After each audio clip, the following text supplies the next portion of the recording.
María, la señora Alexandra Fernández. Adelante, señora Alexandra. Gracias, presidente. Buenas tardes, señor Lanchares. Si no lo he entendido mal, cuando ha explicado el problema que había en el sistema RTMS, usted decía que el problema estaba en el tren, o sea, que lo que daba fallo del RTMS estaba en el RTMS embarcado y no en la infraestructura. ¿Le he entendido bien? Sí, sí, es correcto. Entonces, la pregunta es, el tren accidentado también circulaba Madrid, Medina del Campo, con RTMS funcionando. ¿Por qué daba fallo en la línea 082 y en ese tramo no? Pues por dos razones, y todo esto como consecuencia de estudios posteriores. Había dos razones. La primera, recuerdan que les he comentado la saturación de memoria. Entonces, claro, el tren, cuando salía de Madrid, va acumulando en la memoria, digamos, información que no desecha, y cuando llega a la parte final de su recorrido, después de haber recorrido 600 kilómetros, pues se saturaba el ordenador. Eso era el primer tipo de problema. El segundo tipo de problema tenía que ver con la no lectura de la baliza de entrada en el tramo de Orense. Y eso tiene que ver con el tiempo de conmutación. El tren va leyendo balizas, en primer lugar va leyendo balizas ASFA y a continuación pasa a leer balizas de RTMS. Y eso lo hace a través de unos captadores. Entonces, estos captadores, como hardware que son, necesitan un tiempo de conmutación para que el sistema deje de leer con un tipo de balizas y pase a leer con otro. Y en este caso lo que se detectó es que en ese punto la entrada en los trenes que hacían el recorrido de Orense en el sentido hacia Santiago de Compostela, pues no leían la primera baliza, seguramente como consecuencia de que el tiempo estaba más ajustado que en otros tramos de la infraestructura, y como consecuencia de eso, pues el tren circulaba en unas condiciones que se conocen como modo Star Responsive, o responsabilidad del maquinista, modo que conlleva unos determinados riesgos para la conducción. Una de las cosas que más sorprende cuando se mira la decisión de desconectar el sistema RTMS es la falta de ningún tipo de documentación, más que un correo electrónico solicitando la desconexión, y en un día usted emite una opinión favorable de la Dirección de Seguridad. ¿Había algún tipo de documentación en la que se basó para emitir este informe? ¿Hay algún tipo de documentación es lo que he querido explicar. Es decir, he comentado que hay dos normas, que son la norma CENELEC 50-126 y la ETI, que establecen que los equipos de seguridad de protección de tren deben tener una fiabilidad. Y he dicho que esa fiabilidad estaba en valores de un fallo cada hora y media de funcionamiento. Y con esos valores, que indican un mal funcionamiento, lo lógico en un técnico de seguridad es que, habiendo disponible otros sistemas de seguridad que ya se habían usado, se pasase a utilizar el sistema. Si a ustedes les puede parecer, y yo lo comprendo, raro que un sistema de seguridad como el RTMS se dé de baja porque tiene problemas, pero le puedo decir que esa no era la primera vez que se había dado de baja un RTMS porque tenía problemas de funcionamiento. Yo no sé si los fabricantes o quién quieren trasladar la idea de que el RTMS es un sistema que usted va a una tienda, lo compra y al día siguiente lo pone y funciona. Bueno, pues eso, olvídense, y quiero aquí decirlo tajantemente. El RTMS es un sistema que está en desarrollo en la Unión Europea, y ese desarrollo exige que cuando se pone en marcha el software tiene que ser un software que funcione correctamente, ese software se tiene que relacionar con los enclavamientos de la línea por la que circulan, y además ese software periódicamente está sujeto a un cambio de especificaciones por parte de la Unión Europea. Por ponerles un ejemplo, en este momento hay 3 alertas de seguridad del RTMS que afectan a fabricantes que tienen trenes de RTMS en España, y esas alertas de seguridad hay que tratarlas, y esto se puede consultar porque hay una base de alertas europea que significa que cualquier fallo en un sistema de seguridad del RTMS se comunica a todos los Estados europeos para que se mire si ese fallo se puede dar en los sistemas que tienen en su país. Entonces, entiendo que visto desde fuera se puede llegar a la falsa conclusión de que el RTMS es un sistema que lo compras, lo pones y funciona perfectamente desde el primer momento. A mí ya me gustaría que fuera así. Desgraciadamente no es así. Solamente quiero aportarles otro dato. Desde que empezó el RTMS en Europa ha habido 4 versiones que han ido cambiando progresivamente la Unión Europea, 4 versiones de especificaciones RTMS. Eso significa que, por ejemplo, en España, que apostamos por el RTMS desde el principio, tenemos trenes que tienen versiones, digamos, primitivas. Actualmente vamos por una versión que es la 4ª versión, no quiero darle los números porque son números que no vienen a cuento. Pero eso significa que cada vez que sale una nueva versión, hay que ver cómo las versiones anteriores se van actualizando. Y eso es un trabajo ingente. Les voy a aportar un dato de la Comisión Europea del año 2017. La Comisión Europea en el año 2017, visto el retraso en el despliegue del RTMS, que lleva un retraso bastante pronunciado, apuntó una serie de causas. Y a mí me interesaría destacar 2 causas. La primera es la falta de técnicos competentes para el diseño del RTMS. Y la segunda es la opinión, digamos, de falta de seguridad del sistema RTMS por parte de los técnicos. Y cuando digo falta de seguridad, quiero sopesar bien mis palabras. No estoy diciendo que sea inseguro, estoy diciendo que como no es fiable y al sistema se le pide una tasa de fiabilidad de 10 a la menos 9, que es un fallo cada 1.000 millones de horas de funcionamiento, lo que hace el fabricante para poder cumplir esa cifra es que cuando el sistema se autochequea y detecta un error, el sistema entra en modo fallo. Y en ese momento, toda la seguridad del sistema, que es muy grande, ya no descansa en el sistema, pasa a descansar en el factor humano. Y cuanto más alta es, digamos, la capacidad de gestión que tiene el sistema, cuando el sistema falla, más alta es la responsabilidad que se delega en el personal que tiene que hacer, digamos, la conducción de trenes. Y esa es la realidad del RTMS. Sí, perdón. Claro, no quería entrar en evaluar la fiabilidad o no del sistema RTMS, que no es lo que está en causa, sino si la desconexión supuso una disminución de la seguridad, o sea, si la decisión que ustedes tomaron supuso esa decisión.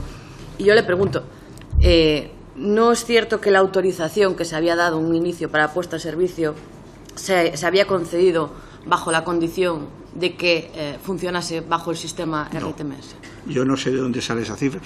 ¿Había autorización para operar? Yo lo que le puedo decir es que el tren, hablo del tren, el tren está autorizado. Estaba autorizado en esas fechas y lo está en la actualidad para circular con RTMS, con alfa analógico y con alfa digital. Y en concreto en la línea Orense-Santiago el tren está autorizado para circular con alfa analógico, alfa digital y RTMS. ¿Pero se evaluaron los riesgos de cambiar el funcionamiento de RTMS a ASFA? Vamos a ver. Si usted me dice que si se evaluó el riesgo de circular con ASFA, yo le digo, es que la circulación con ASFA es una circulación que está autorizada y que normativamente en su momento, cuando se autoriza a que un tren circule con ASFA, es porque tiene que pasar unas pruebas y esas pruebas acreditan que cumple las condiciones del ASFA. Si usted, y de modo similar se puede decir respecto a la infraestructura. Entonces, si estando autorizada la circulación con un sistema permitido y que cuenta con una autorización de entrada en servicio, que es el ASFA, y se ve que el sistema RTMS está teniendo fallos, lo normal, la decisión normal de un responsable de seguridad, es decir, vamos a dejar que el fabricante arregle el sistema RTMS y mientras tanto vamos a circular con el sistema que está permitido y que ya ha pasado las pruebas y es que he comentado aquí que desde la inauguración de la línea hasta el día 16 de junio los trenes de la relación Madrid-Galicia circularon todos con ASFA.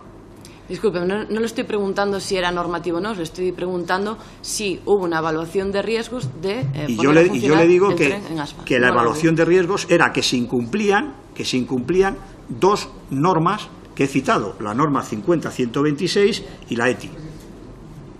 Pero se hizo la evaluación de riesgos de la modificación. Pero perdóneme, o sea, es que le estoy diciendo que la evaluación es usted no cumple, o sea, vamos a ver, imagínese que usted compra una lavadora y no funciona y dice, no, como no funciona, vamos a hacer una evaluación. Oiga, le estoy diciendo que la norma de cómo funciona se estaba incumpliendo.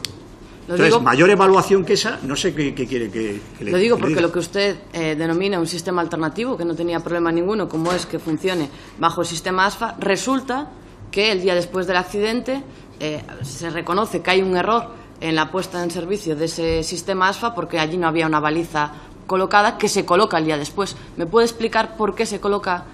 ¿Quién decide que el día después sí que es necesario que se instale una baliza ASFA que el día anterior no? Yo creo que ya lo he comentado. He dicho que no el día después. La semana después, la CIAF, que es la Comisión de Investigación de Accidentes Ferroviarios, cuando analiza las causas del accidente, establece que hay que hacer dos recomendaciones de aplicación inmediata. La primera es la señalización de las velocidades máximas de trayecto. Primera medida. La segunda es el establecimiento de unos cambios significativos de seguridad, de velocidad, que deben señalizarse en vía de una manera determinada. Y esas dos medidas son recomendaciones de la CIAF que se llevan a cabo después. ¿Y por qué no estaban antes? Pues ¿Por qué no estaba instalada la baliza ASFA que hubiese protegido la curva? Porque la norma permitía que se protegiesen de otra manera. ¿Y cuál era la protección que tenía si no tenía la baliza puesta? Pues se lo vuelvo a repetir. Había, para la protección de las velocidades máximas de trayecto, había una medida que es la formación de los maquinistas para la habilitación expresa de la línea. O sea, me está diciendo que la única protección era el maquinista, que el ASFA no estaba protegiendo la curva, porque ustedes están diciendo todo el tiempo que no pasa nada por desconectar el sistema RTMS porque quien protegía la curva era el sistema ASFA. Y usted me acaba de reconocer que el sistema ASFA tampoco estaba instalado porque no estaba la baliza y que todo dependía del maquinista. Perdóneme, yo no le he reconocido nada, esa última parte la dice usted. Ahora, yo lo que sí le quiero es añadir dos cosas. En estos momentos, hoy, hay dos líneas de alta velocidad que no tienen RTMS y que se circulan con ASFA. Una es la línea Valladolid-León y la otra es la línea que va de Olmedo a Medina y a Zamora. Y esto es así, es decir, y se circula con ASFA. Hablando de la curva de Angrois. Tengo que concluir de su intervención que eso necesariamente es inseguro. Pues no. Señora Fernández, ¿puede concentrar sus preguntas? Sí. Si estuviese la baliza instalada, sería una realidad diferente a la que hubo. Por supuesto. ¿No? Mire, ¿por qué no estaba antes? Llevo 25 años vinculado al tema de seguridad y le puedo asegurar que una vez que se analiza un accidente a posteriori, siempre hay cosas que se podían haber hecho que lo hubieran evitado. Eso es que yo no lo pongo en duda. Lo que sí le digo es, desde el punto de vista de lo que es la normativa, ¿se cumplió o se incumplió la normativa? Y lo que yo estoy diciendo es que se cumplió. No le puedo decir nada más. Perdone, señora Fernández, le he dicho que acumulara las preguntas. ¿Qué parte de acumular? ¿Las puede acumular, por favor? Sí. Segundo. Y le voy a preguntar ya por el tema de cuando usted habla de Bombardier. A los 2 días le hacen una recomendación de que la solución es pasar a menos velocidad. El señor Tamarit ha dicho lo mismo. Lo que no entiendo es por qué no hicieron caso a la recomendación. Bueno. Ustedes toman una decisión sin ningún tipo de justificación técnica, los técnicos les están recomendando otra solución, ustedes no hacen ni caso a las justificaciones técnicas y, además, lo peor es que convierten una situación que ustedes defienden que es excepcional en permanente. ¿Me puede explicar quién tenía la obligación de hacer cumplir que en un plazo de un mes, tal como indica usted en el correo, se procediese a la corrección de los fallos a la versión 3.1.01? Evidentemente el fabricante, no lo va a corregir otra persona. Ahora, no, usted está condicionando su decisión a que en un plazo de un mes se solucione el problema. No, es que en ese momento los fabricantes nos decían que era un tema que se podía resolver poniendo la versión anterior. Luego se comprobó que eso no es así. Por otra parte, esa alusión que usted hace al correo de Bombardier no es a los 2 días, es al mes siguiente. Es decir, el fabricante tarda un mes porque hay un correo, creo recordar que es de fecha 24 de julio, en el que pone de manifiesto... 2 días de la desconexión, no de la puesta en servicio. Sí, entonces, desde que se establece la desconexión hasta que el fabricante Bombardier, un mes después, establece las razones por las cuales no se lee la baliza cuando se entra en la línea Orense-Santiago, en ese correo el fabricante establece dos condiciones a las que ya he aludido antes. Una es que se corriese la baliza de posición, y la segunda es que los trenes de ese fabricante circulasen a 75 kilómetros por hora y que los trenes de los demás fabricantes podían ir a la velocidad normal. ¿Quién es el encargado de que un Perdone, se cumpla? señora Fernández, ya no está en uso de la palabra. A continuación tiene, excúseme, a Alexandre Fernández.